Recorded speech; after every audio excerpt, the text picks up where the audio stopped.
di antara semua keluarganya kita ini belum ada yang sarjana. Iya. Pokoknya hidup atau mati harus sarjana. Iya. Itu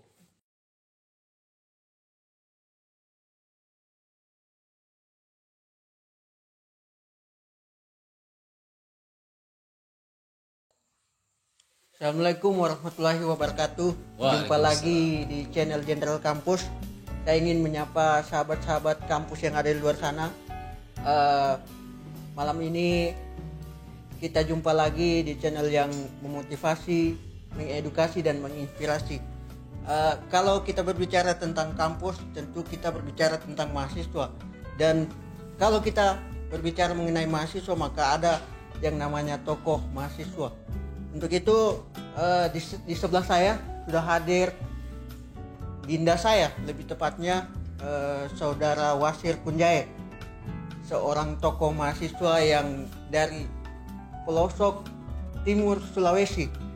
Apa kabar Dinda? alhamdulillah sehat-sehat. Ya, jadi perlu sahabat-sahabat kampus ketahui bahwa Wasir Punjae ini salah satu tokoh mahasiswa di IAIN Palu. Tahun 2020 kemarin beliau berhasil menjadi ketua himpunan mahasiswa program studi hukum keluarga Islam, dan tahun ini dipercayakan lagi sebagai ketua senat mahasiswa Fakultas Syariah. Dan untuk itu saya langsung saja memperkenalkan beliau. Kira-kira beliau dari mana asalnya? Saya silahkan kepada beliau untuk memperkenalkan singkat daripada perjalanan hidup beliau. Oke, baik. Sebelum lanjut, untuk teman-teman penonton setia Jenderal Kampus, jangan lupa subscribe karena ini channel yang sangat bermanfaat. Iya. Ya. Perkenalkan, nama saya Wasir Punjae. Asal saya dari Desa Sampaka, Kecamatan Bualemo, Kabupaten Banggai. Iya. Jadi saya dari kampung begitu. Sudah betul apa yang Kanda bilang tadi. Iya. Dari pelosok. Ya, tidak salah lagi. Ya, kita sama-sama dari kampung. Ya. Jadi saya langsung saja kepada pertanyaan, kenapa kemudian jauh-jauh dari Banggai sana memikirkan bahwa di Palu dari sederet banyaknya kampus yang ada, hanya IAIN Palu yang kami ambil masuk untuk menimba ilmu. Oke, baik. Yang pertama, pada saat kelas 3 dia pada saat itu. Jauh sebelum itu. Pertama, saya lulus SMP tahun 2013. Kemudian nganggur 2 tahun. Iya. 2014. Iya, sempat nganggur. 2014, 2015. Nah, yang kemudian teman-teman pas saya masuk kali ya, berhubung masuk waktu itu orang tua kasih masuk di pondok. Iya. Saya baru masuk kelas 1 Alia. Teman-temanku sudah kelas 3 SMA. Iya, teman seangkatan. Iya. Jadi pas dorong tanya, "Wasir di mana sekarang?" Iya. Sementara baru masuk. Bisa ya, Bang? Kayak percaya dorong kan. Nah, setelah itu kelas 3 sudah seiring berjalan waktu sampailah pada tahap kelulusan pada saat itu tahun 2016. 2017. Iya. Ya. 2016 masuk. 2017 pas kelulusan Alia pada saat itu. Iya. Ya. Yang mana teman-temanku lain itu semua bilang saya mau lanjut di Jogja. Iya. Saya mau lanjut Artinya ekspektasi yang Iya. Waktu itu satu kelas kayaknya cuma saya yang tidak ada planning mau kuliah di mana. Iya.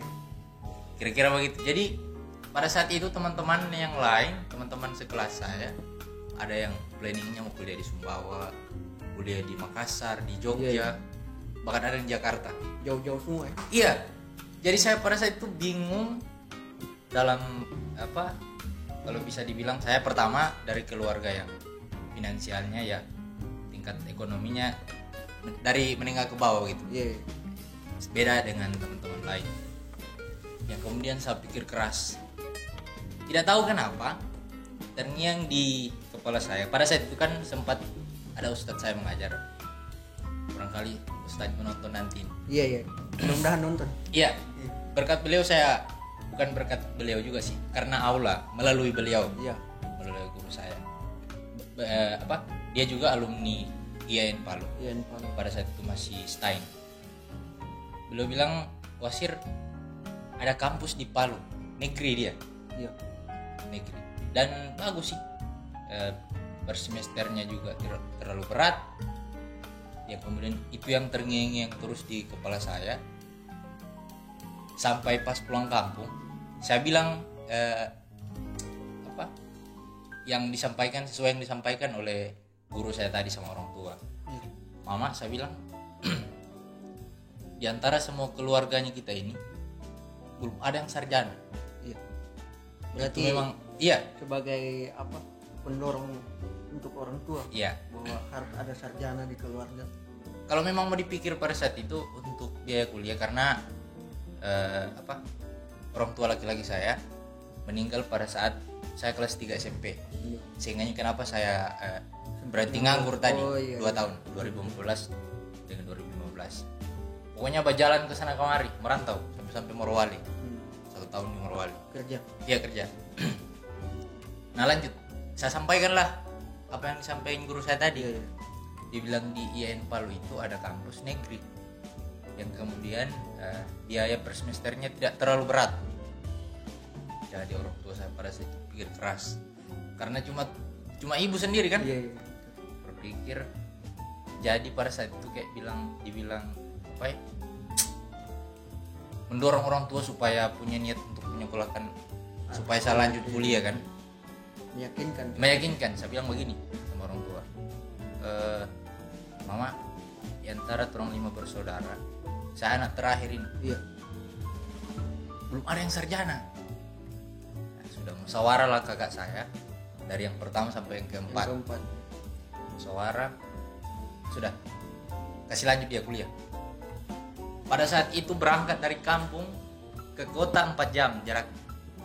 Ke kota Luk. Ya. Dari kampung, dari desa ke kota Luk itu 4 jam. Kemudian dari Luk ke Palu naik bis.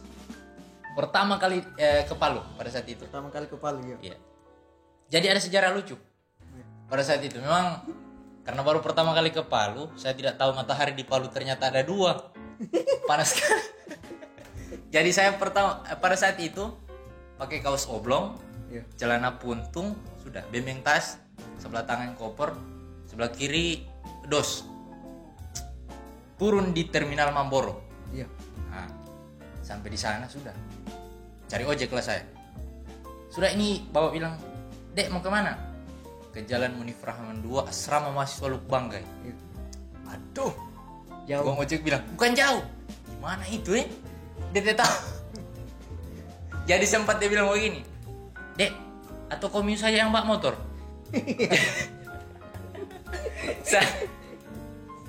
Bisanya dia suruh saya bawa motor. Nah, saya pertama kali itu ke Palu.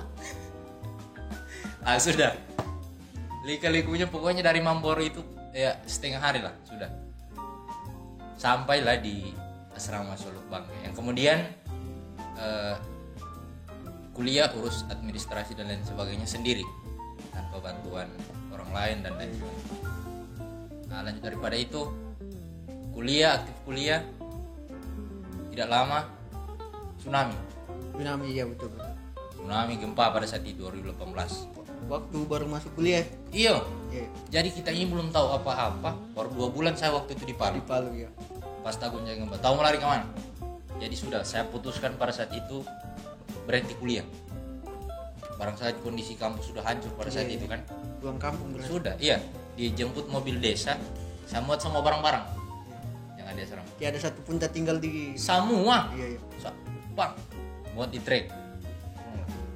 Nah, sudah 1 bulan kemudian sudah aktif kuliah. Sekali pulih saya Palu ini. Tidak dengan segala niat yang, karena itu motivasi saya tadi. Di keluarga aku belum ada sarjana sama sekalipun. Tidak, saya kembali. Di situ sudah sampai sekarang. Ya. Jadi artinya banyak pembelajaran dari awal ingin masuk kuliah sampai masuk kuliah dapat bencana lagi, tidak menurunkan semangat untuk tetap mengejar gelar sarjana. Iya, selalu. Pokoknya hidup atau mati harus sarjana. Iya. Itu. Nah, lanjut ke pertanyaan berikutnya. Kenapa kemudian sempat nggak terfikirkan bahwa saya masuk di Palu saya jadi ketua lembaga, atau nanti sejalan beriringnya waktu ada terlintas di pikiran kenapa tidak saya coba untuk menjadi ketua lembaga? Oh iya, baik. Jadi memang pada saat itu pas maba kan, Iya. cuma melihat senior yang di atas ini bicara, keren juga. Pada saat itu memang pengetahuan saya terkait yang ketua-ketua lembaga itu seperti apa belum ada kan? Masih minim ya. Iya, cuma kayak artis sekali dorong pas naik. Waktu itu PBAK 2018. Kayak artis dorong ini naik ke atas disanyung-sanyung lah kan. Baru Harim, Tamur kiri kanan, kakak. Asik juga ternyata jadi ketua lembaga ini. Akhirnya saya aktif di beberapa organisasi pada saat itu. Yang kemudian sampai di titik ini begitu. Untuk niat jadi ketua lembaga itu memang bagaimana ya? Tidak direncanakan dari jauh-jauh hari. Berarti beriringnya waktu. Iya. Dengan melihat ternyata hebat dan jadi ketua lembaga banyak sanjungan. Iya. Jadi dari situ mulai ada niat untuk jadi ketua lembaga berarti. Iya, pada saat itu memang cuma itu motivasi saya. Saya lihat senior apalagi pada saat aksi demo kan. Luar biasa kakak-kakak senior ini kan oratornya. Saya ingin jadi seperti mereka gitu. Berarti itu yang terlintas dalam pikiran. Iya. Jadi ya kembali lagi ke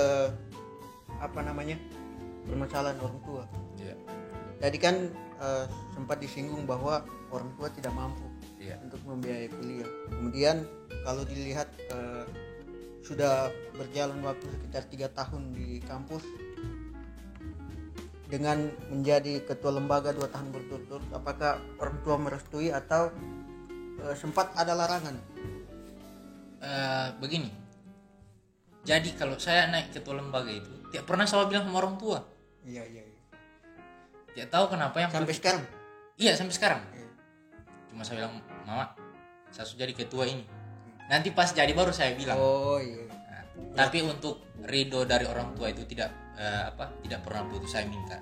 Saya bilang, "Mama, doakan selalu semoga sukses di tanah rantau." Begitu kira-kira. Dan lanjut daripada itu, sekira menjadi ketua 2 tahun berturut-turut, apa kira-kira plus minusnya bagi pribadi sendiri? Ya, plus minusnya yang pertama tergantung individunya. Kalau misalnya dia pandai manajemen waktunya bagus, insya Allah walaupun kesibukannya sebagai ketua lembaga, kuliahnya, kalau manajemennya bagus, manajemen waktunya, insya Allah bermanfaat lebih bagi dia. Kalau saya kan ya ada 1-2 mata kuliah yang diprogramkan, begitu kira-kira. Tapi saya tetap berusaha untuk perbaiki itu. Yang kemudian insya Allah ke depan bisa jauh lebih baik lagi dari sebelumnya. Iya. Dan pertanyaan terakhir, kira-kira apa sih motivasi untuk teman-teman di luar sana, baik mahasiswa maupun calon mahasiswa INPAL tentunya, untuk belajar bagaimana bukan hanya di bangku kuliah saja, tapi di luar itu ada organisasi yang harus dimasuki demi untuk memperbaiki diri, baik dari segi kualitas berbicara maupun yang lainnya. Jadi untuk calon mahasiswa baru ataupun mahasiswa yang belum ada organisasinya, yang kemudian saya saran saja sama teman-teman calon mahasiswa baru, ketika masuk di Palu jangan cuma ini dari senior saya yang bilang. Ternyata memang saya sudah buktikan sampai saat ini, sudah semester 6 sekarang, terbuktilah bahwa belajar itu tidak hanya di bangku kuliah. Banyak organisasi-organisasi di luar sana yang kemudian menambah pengetahuan teman-teman. Pernah